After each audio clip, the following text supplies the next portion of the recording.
साधना एक मशहूर अभिनेत्री थी।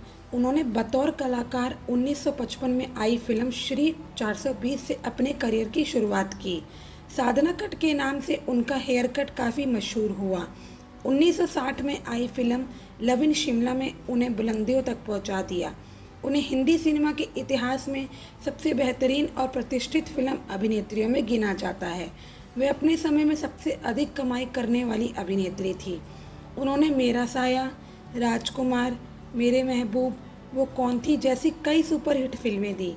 हिंदी सिनेमा में योगदान के लिए अंतर्राष्ट्रीय भारतीय फिल्म आईफा द्वारा 2002 में लाइफ टाइम अचीवमेंट पुरस्कार से सम्मानित भी किया जा चुका है। साधना शिवदासनी का जन्म 2 सितंबर 1941 को कराची, पाकिस्तान में हुआ था।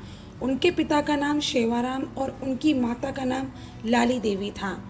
माता पिता की एकमात्र संतान होने के कारण साधना का बचपन बड़े प्यार के साथ व्यतीत हुआ था।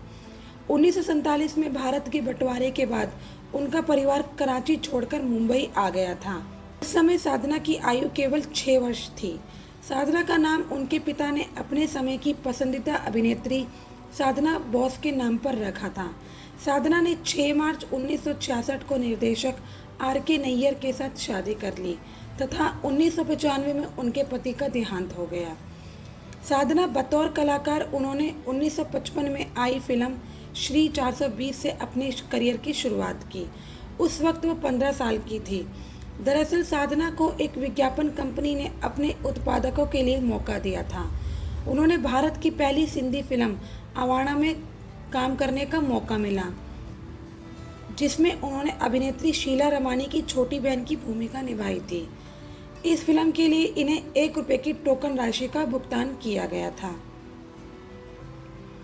साल 1960 में लव इन शिमला रिलीज हुई। इस फिल्म के निर्देशक थे R.K. नैयर और उन्होंने ही साधना को नया लुक दिया था, साधना कट। दरअसल साधना का माथा बहुत चौड़ा था, उसे कवर किया बालों से। उस स्टाइल का नाम ही पड़ गया साधना कट। 1961 में एक और हिट फिल्म हम दोनों में देवानंद के साथ इस ब्लैक एंड वाइट फिल्म को रंगीन किया गया था और 2011 में फिर से इसे रिलीज किया गया था। 1963 में टेक्निकलर फिल्म मेरे महबूब उनकी फिल्मी करियर की ब्लॉकबस्टर फिल्म थी। ये फिल्म 1963 की भी ब्लॉकबस्टर फिल्म थी और 1960 के दशक के शीर्ष 5 फिल्मों में स्थान पर रही। मेरे महबूब में निक्की पहले साधना वाला रोल करने जा रही थी। ना जाने क्या सोचकर निक्की ने साधना वाला रोल ठुकराकर राजेंद्र कुमार की बहन वाला रोल किया। साधना के बुर्के वाला सीन इंडियन क्लासिक में दर्ज था। साल 1964 में उनकी डबल रोल की फिल्म रिलीज हुई, जिसमें मनोज कुमार हीरो थे और फिल्म का नाम था वो कौन थी। सफ़ेद साड़ी पहने महिला भूतनी का ये किरदार हिंदी सिनेमा में अमर हो गया। इस फिल्म में हिंदुस्तानी सिनेमा का नया विलन भी मिला, जिसका नाम था प्रेम चोपड़ा। साधना को लाजवाब एक्टिंग के लिए प्रदर्शन सर्वश्रेष्ठ अभिनेत्री के रूप में पहला फिल्म फेयर नामांकन भी मिला था। क्लासिक फिल्म वो कौन थी में मदन मोहन के लाजवाब संगीत और लता मंगेशकर की लाजवाब गायकी के लिए भी याद किया जाता है। नैना बरसे रिमझिम का आज भी कोई जवाब नहीं है। इस फिल्म के लिए साधना को मोनालिसा की तरह मुस्कान के लिए शो डॉट कहा गया था। यह फिल्म बॉक्स ऑफिस पर हिट थी। साल 1964 में यह फिल्म थी राजकुमार। इसके हीरो थे शम्मी कपूर। राजकुमार की साल 1964 की ब्लॉकबस्टर फिल्म थी। साल 1965 की मल्टी स्टार कास्ट की फिल्म वक्त रिलीज हुई, जो इस साल की ब्लॉकबस्टर फिल्म थी, जिसमें राजकुमार, सुनील दत्त, शशि कपूर, बलराज सहानी, अचला सहदेव और शर्मिला टैगोर जैसे सितारे थे। वक्त में साधना ने तंग चूड़ीदार कुर्ता पहना, जो इससे पहले किसी भी हीरोइन ने नहीं पहना था। साल 1965 साधना के लिए एक और कामयाबी लाई थी। इस साल रिलीज हुई रामानंद सागर की आरजू, जिसमें शंकर जयकिशन का लाजवाब संगीत और हसरत जयपुरी का लिखा गया यह गीत, जो गाया गया था लता मंगेशकर ने, अजी रूठ कर अब कहाँ जाएगा, ने तहलका मचा दिया था। फिल्म आरजू में भी साधना ने अपने स्टाइल को बरकरार रखा। साधना ने रहस्यमयी फिल्में मेरा साया सुनील दत्त के साथ और अनीता मनोज कुमार के साथ की। दोनों फिल्मों की हीरोइन साधना डबल रोल में थी। संगीतकार एक बार फिर मदन मोहन ही थे। फिल्म मेरा साया का थीम सॉन्ग तू जहाँ जहाँ चलेगा मेरा साया साथ होगा और नैनों में बदरा छाए जैसे गीत आज भी दिल को छूते हैं। अनीता से कोरियोग्राफर सरोज खान को मौका मिला था। सरोज खान उन दिनों के मशहूर डांस मास्टर सोहन लाल की सहायक थी। गाना था झुमका गिरा रे पहेली के बाजार में। इस गाने को आवाज़ दी थी आशा भोसले ने। उस दौर में जब ये गाना स्क्रीन पर आता था तो दर्शक दीवाने हो जाते थे और पर्दे पर सिक्कों की बौछार शुरू हो जाती थी, जिन्हें लूटने के लिए लोग आपस में लड़ जाते थे। इस फिल्म के गीत भी राजा मेहंदी अली खान ने लिखे थे। कहते हैं कि साधना को नजर लग गई, जिसे उन्हें थायराइड हो गया था। अपनी ऊंची फिल्मी करियर के बीच वो इलाज के लिए अमेरिका के बोस्टन चली गई। अमेरिका से लौटने के बाद वो फिर फिल्मी दुनिया में लौटी और कई कामयाब फिल्में की। इंतकाम में अभिनय किया, एक फूल माली। इन दिनों फिल्मों के हीरो थे संजय खान। बीमारी ने साधना का साथ नहीं छोड़ा। अपनी बीमारी को छिपाने के लिए उन्होंने अपने गले में पट्टी बांधी, अक्सर गले में दुपट्टा बांध लेती थी। यही साधना आइकन बन गया था और उस दौर की लड़कियों ने इसे भी फैशन के रूप में लिया था। साल 1974 में गीत मेरा नाम रिलीज हुई, जो उनके आखिरी कमर्शियल हिट थी। इस फिल्म की निर्देशक स्वयं थी और इस फिल्म में भी उनका डबल रोल था। सुनील दत्त और फिरोज खान हीरो थे। साधना की कई फिल्में बहुत देर से रिलीज हुई। 1970 के आसपास अमानत को रिलीज होना था, लेकिन वो 1975 में रिलीज हुई। अब बहुत कुछ बदल चुका था। 1978 में महफिल और 1994 में उल्फत की नई फिल्में।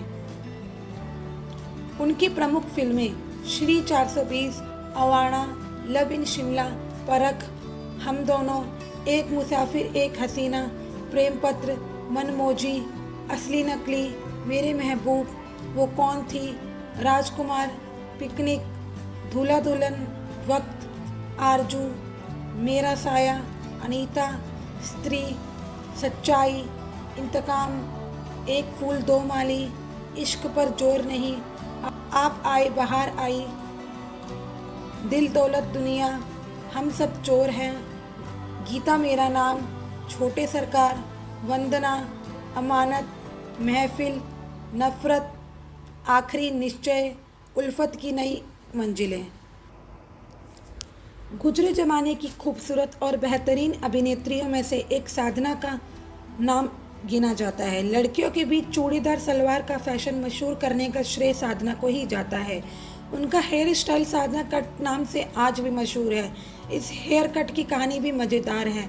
दरअसल साधना ने अपने चौड़े माथे को छुपाने के लिए इस तरह का हेयर स्टाइल अपनाया था कि उनके बाल माथे पर रहे, लेकिन ये स्टाइल इतना मशहूर हुआ कि 60 और 70 के दशक में तो हर लड़की साधना की तरह हेयर स्टाइल रखने की कोशिश करने लगी। 60 और 70 के दशक में हिंदी सिनेमा की टॉप हीरोइनों में शुमार रही साधना के पीछे तब तक हर कोई रहा जब तक उन्होंने फिल्मी पर्दे पर राज किया। लेकिन जब उन पर मुसीबत आई और लोगों के सहारे की जरूरत महसूस हुई तो वो फिल्म इंडस्ट्री भी पीछे हट गई। साधना खूबसूरती और टैलेंट का बेजोड़ संगम थी। उन्हें बचपन से ही हीरोइन बनने का शौक था, तो चली आई फिल्मों में। साधना ने लव इन शिमला के डायरेक्टर राम किशन नैयर से 1966 में शादी की थी। दोनों की मुलाकात फिल्म के सेट पर हुई थी। उस समय साधना सिर्फ 16 साल की थी और नैयर 22 साल के। साधना के पेरेंट्स उनकी शादी के लिए तैयार नहीं थे, लेकिन राज कपूर की मदद से दोनों की शादी हो पाई। इंडस्ट्री छोड़ने के बाद साधना की हालत बेहद खराब हो गई थी। नैयर का निधन 1995 में हो गया था। दोनों के कोई बच्चे नहीं थे। पति की मौत के बाद वो अकेली रह गई थी। फिर अचानक ही साधना को बीमारियों ने जकड़ लिया। साधना को थायराइड की बीमारी हो गई, जिसकी वजह से उन्हें एक्टिंग में भी तकलीफ होने लगी। इसके इलाज के लिए उन्होंने फिल्मों से कुछ वक्त का ब्रेक लिया। वापस आने के बाद कई फिल्में की, लेकिन वापसी के बाद जो किरदार उन्हें मिल रहे थे उनसे वो सहमत नहीं थी और बस उन्होंने फिल्में छोड़ने का फैसला कर लिया। धीरे धीरे थायराइड की वजह से साधना की आंखों में भी परेशानी बढ़ गई और एक वक्त वो आया जब उन्होंने पब्लिक इवेंट्स, फंक्शन में जाना और फोटो तक खिंचवाना बंद कर दिया। अपने अंतिम दिनों में भी साधना गुमनामी जैसी जिंदगी में ही रही। उनका कोई अपना करीबी था नहीं और गिरती सेहत और बाकी कानूनी कामों को संभाल नहीं पा रही थी, जिसके चलते उन्होंने फिल्म इंडस्ट्री के लोगों से मदद भी मांगी, लेकिन कोई आगे नहीं आया। खुद इसका खुलासा साधना की खास दोस्त और हीरोइन तबस्सुम ने 2015 में दिए एक इंटरव्यू में किया था।